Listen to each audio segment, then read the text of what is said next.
I believe that when you're on the road driving, you need a lot of concentration and attention, especially since we know that, hey, it's just a split second and anything can happen. I saw a woman, she was actually driving. She was driving with one hand and then using the other one to make up. On top of that, as if that was not enough, she was also trying to overtake a trailer right in front of her. But unfortunately for her, she had to go back because there was another oncoming vehicle. And I was wondering, well, probably she's running late and then she needed to make up and all that. But it's not the best for me. On Osrc television, we like to put things into perspectives. And this is the program, Perspective, on Osrc television. My name is Remy Allen. Today, it's a good day, Friday it is, but I'm not alone. I have Isosa Monilari Radio Pepperoni Osrc. Good morning. How are you doing today? I'm fine. Okay, yes, it's Isosa Monilari. Speaking of what you just said, the lady driving with one hand, I thought I've seen enough, but this I thought I've seen a lot, but this is a discovery. Exactly. I'm aware that people drive with one hand and then they are making calls. But this, you are driving with one hand and you are doing your makeup. Now, driving is something that you need to pay attention to, because you're not just thinking for yourself alone. You are thinking for the cars that are coming, the one in front of you and the ones behind you. Any little mistake, it's not just going to affect you alone. Like I said, the cars that are coming and the cars behind you. So why would you even take that risk? And you're doing your makeup, you're applying your lip gloss, you're trying to be beautiful. I feel like, just like that saying, it's better to be late than to be late. To be late. You get it like that. Yes. It's better to be late. Wherever you're going, if you're going to run late, there is no problem. But to be late, to end up dead. Because that's very risky. Imagine you're trying to overtake a trailer. Now, even overtaking trailers alone, it's something that you need attention. Because it's a long vehicle. Unlike maybe these little cars like them Corolla, you can just easily maneuver your way. But the trailer is very long. Now, imagine the distance you have to cover, and you're using one hand. Even transporter and the rest, they don't do like that. What are you doing? So the whole thing really, I was like, what is wrong? What's going on? When my bike guy passed, I had to look at her like, please, ma, what is wrong with you? Do you want him? Sometimes when I'm actually going out and I want to drive, sometimes I intentionally don't even feel like driving, because I feel like the attention and you just have to be very conscious while driving. And sometimes I just feel like, do you think I want to do this today? Going through that stress of not thinking about myself alone, but thinking about others. Sometimes I just be like, no, if I need someone to actually take me out. I don't want to even drive. Even for me, a lot of people, my friends, my husband will say, why you're not driving? It's because out of fear. It's not. For doing it alone yourself, it is something. It comes with so much anxiety. They say that when you are driving, you are the only sane person on the road. Yes. Take it that others are not sane. So you are driving for every other person, making decisions for yourself and the other person. And then on top of that, you are doing makeup to make up. Was it red lip gloss or what color was she using?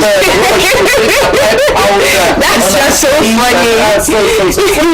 At first I was like, what is wrong with this woman? Does she have an one to attend? She didn't dress like it's an one-bed thing. Okay. It's a simple dress.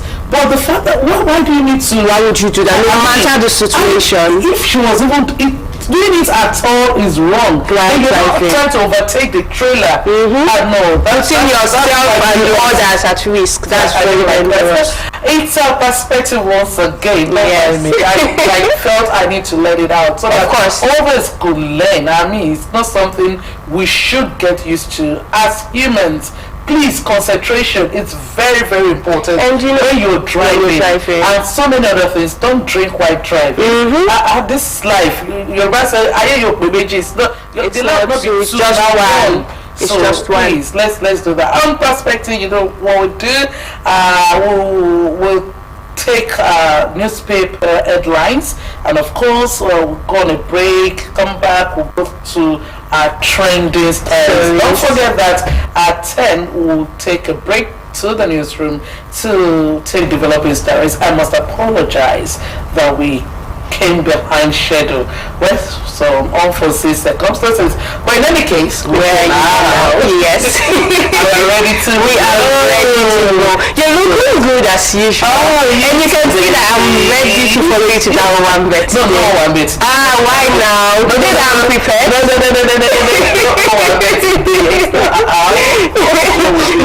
It's because me to something. You actually said that you were the life of the party. Oh yeah. That was how you said it. Oh yeah. I was expecting to follow you to one today. Today's no one break. Next week. Next week. Okay, so let's go straight to our newspaper headline, and today I'll start with the Guardian newspaper with this headline: or Aneze others fought Tinubu's scorecard as APC blames past leader. Okay, there's a lot in that scorecard. It's been a talk of the town since yesterday, and the speech and all that. A lot of people, some are like, well, there's nothing wrong with it, but some are like, oh no, there is something wrong with it.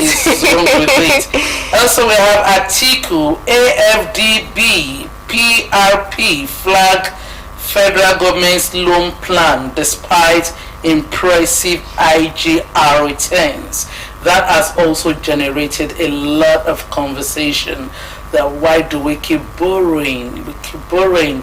And I remember recently the Tinubu administration says they were able to pay off our COVID-19 loan. And if we're able to pay off loan, that especially COVID-19 loan that we paid, why are we borrowing? If we don't have yet, why do we need to pay that loan off? And then we talked about impressive IGR revenue generation. Why is Nigeria still borrowing? That's what a lot of people are saying. Also, this says man decries over 18,000 job cuts, hostile environment. Amnesty International says gunmen kill 10,217 persons in 7 states. You can find details of that on page 3 of the Guardian newspaper. Alright, Isis. Okay, moving on to the Daily Times. Newspaper. We have 21 dead, dozens missing in deadly Niger flash flood. This is on page 2 of the Daily Times newspaper. And then we also have the National Day of Mourning. COS slams government inaction, says 6,500 killed in a year, and that's on page 8 of the Daily Times. And then we have Reps Committee summons WAEC over exams irregularity. Have you seen the videos making the rounds? Like, it is, last few weeks ago we were talking about JAMB and what happened, and now this again. I feel the education sector needs to be looked into. It needs to be looked into. I agree with you. Total overhauling of the education sector.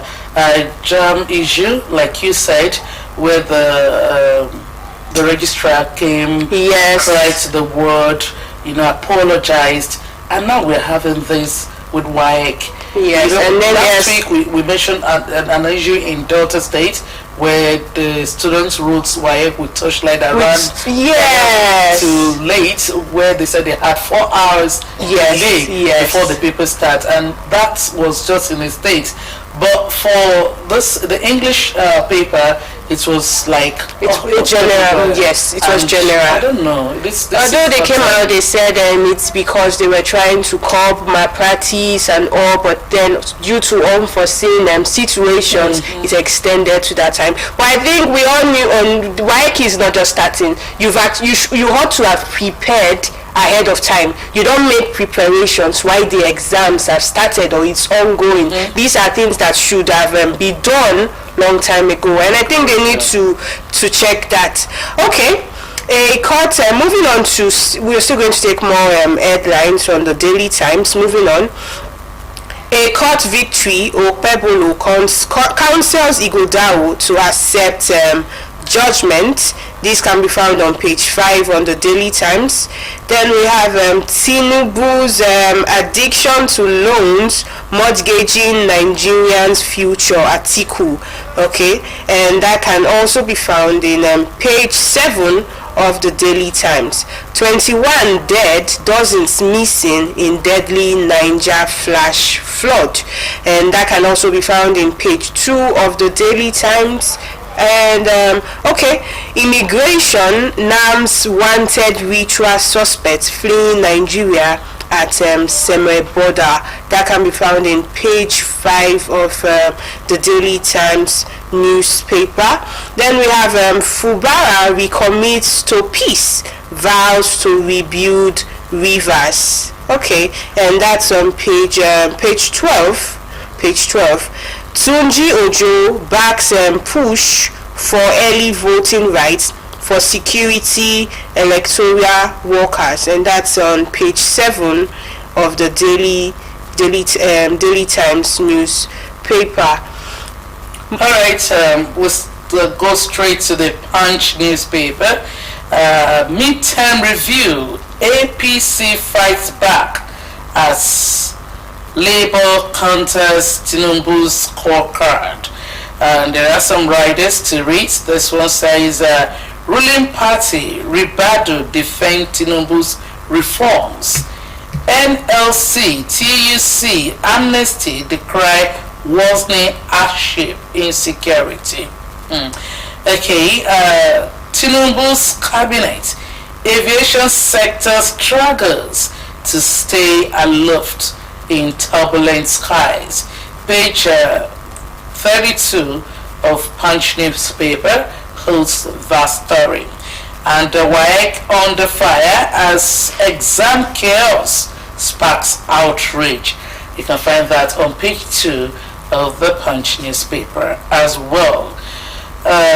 Okay, this was 2 years of outstanding service and achievements. A congratulatory message to Iyelawe of Gbaramatu Kingdom, President Bola Ahmed Tinubu, GCFR. Okay, these are the headlines from the Punch newspaper. Okay, moving on to the Vanguard newspaper, we have Presidency, Atiku, Afenifere, MBF, others clash over Tinubu's mid-term report. Economic reforms biting harder, coming from Afenifere. First 2 years disastrous, coming from MBF. Claim of economic revival insult to suffering Nigerians, that's coming from Wabara. Democracy thriving in Nigeria under Tinubu, that's coming from the presidency. Our policies unstoppable, irreversible, APC. Okay, yes, I think that's all we have from the Vanguard. Okay, all right, so we'll move straight to Daily Independent. Poultry farmers face mounting losses as demand plummets. That's from the Independent, the Daily Independent. Also, we have Sidi Aoud Tar elected to succeed Adesina as AFDP president. Tinubu congratulates Sidi Aoud Tar. Wow. So, from the look of things, additional term is over and another person is taking over AFDP. He has done well. He has done well. Tinubu's addiction to loans, reckless, dangerous, says Atiku. Alright, let's move ahead. Edo Guba, Ighodalo rejects LP court judgment, heads to Supreme Court. I once said this. I look forward to the time where after election there will be no litigation, there will be no going to court to start challenging results, when democracy can stand and say, well, this person won, and that's the voice of the people. It is what the people want, and it's going to be like that, without the other person, feeling that no, it's not like that, and then having. I think it starts first from the election day. Yes. If there is a free and fair election, and you know that all things were done as it ought to be done, I don't think anybody would have the right to say, okay, let's go to the court for this. So it boils down first from the vote. Rights to do that. But yes. Then you would have looked at it like, yes, things were properly done, so that it needs to first be addressed from that place first. And that's why a lot of people were happy when the bill seeking to enforce people for mandatory voting was laid to rest. And they said, and I like one of the comments, it's like, we need to actually go to the foundation and put things right first before you can do this. Yes, they made examples with countries that are practicing it and it's working. But you also need to know that those countries you're talking about, they have plans. Yes, they are doing it the way it should be done. It's been done right. So let's go back to the background. Like I earlier said, I said, when people are not participating, instead of forcing them to participate, ask them, why are you not participating? So except that has been tackled. It's just like they said, you can force the horse to the river, but you can't force it to. So even when they get there, they probably won't still do, are you going to take the cane and flog them that, oh, put your hand or do that? No. So you need to first tackle the cause of okay, why are they not participating? Why is there apathy towards participation? Exactly. So until you've actually treated that, then you can say, oh, if you don't come out, there's a penalty for it. We sure know that there are a lot of reasons. There are lots of reasons why people don't come out. Yes. We have so much voter apathy, and it's as if at every election is declining. At every election is declining, and it's not cool. So it's time for government to look towards making sure that things are done properly. And before you start saying people will buy. People won't even have reasons not to come out. 100,000. The question is, when those things are done properly, do you think people would have reasons not to come out? I know that my vote will count. And when the process is even seamless, you're just going, everybody would come out and say, okay, my vote is going to count, I'll do this, I'll do that. But those are the things that need to be treated first. Yes. So yes, moving on. Alright, still taking stories from headlines from Daily Independence. Stakeholders warn against politicizing forest guards. Page 7 of that paper. Who's this story?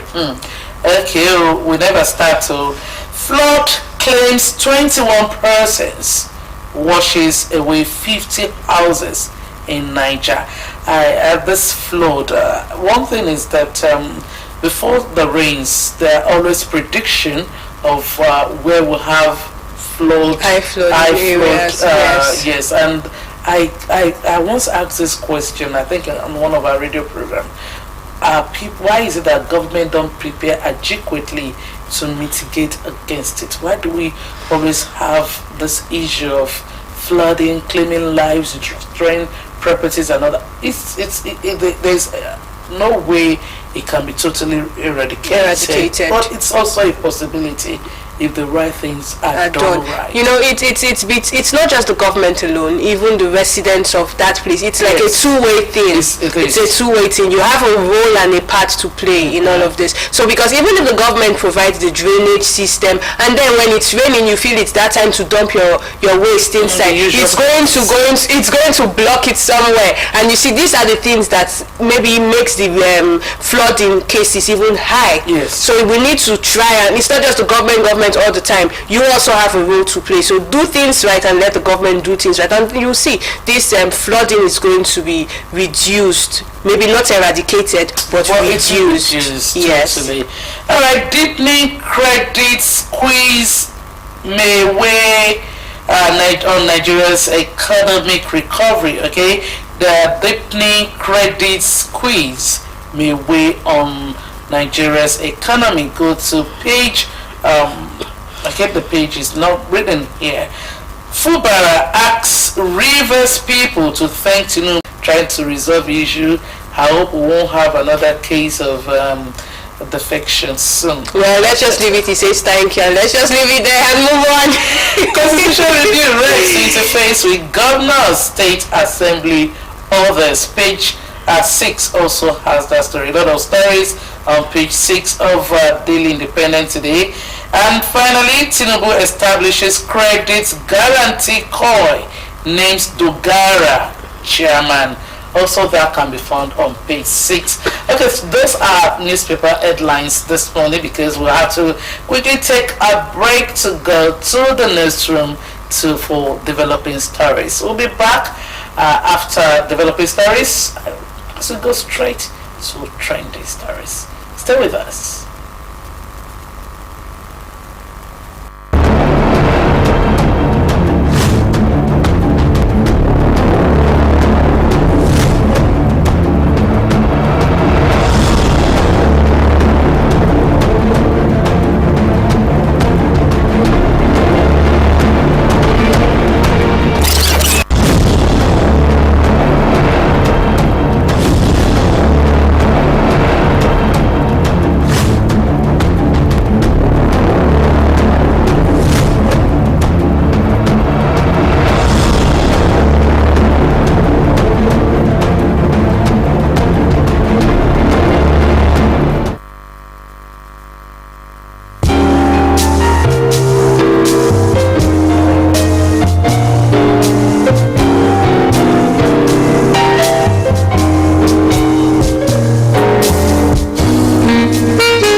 òun ló ń mú mi rìn láláì fẹsẹ̀ kọ ó mọ̀ dá